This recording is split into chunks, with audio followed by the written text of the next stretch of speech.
Last weekend we saw protests taking place in Glasgow outside the COP26 conference. Protesters wanted urgent measures to limit global warming. Time is of the essence. We've got just 10 years to halt and reverse the rising CO2 emissions from transport. So why then did faster passenger rail market opening not feature more predominantly at COP26? I mean, take a look at Italy between 2012 and 2019.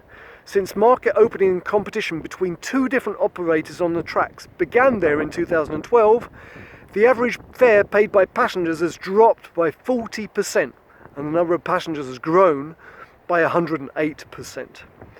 The EU wants to double the number of people taking the train over the next 10 years. Well, that's exactly what market opening and competition achieved in Italy in just 7 years.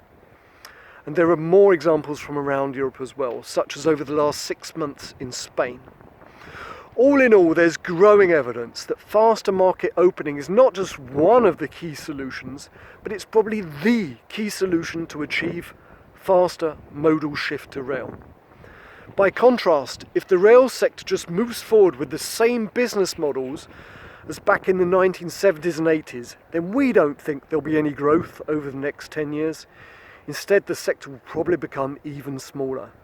COP26 must lead to more modal shift to rail and not less.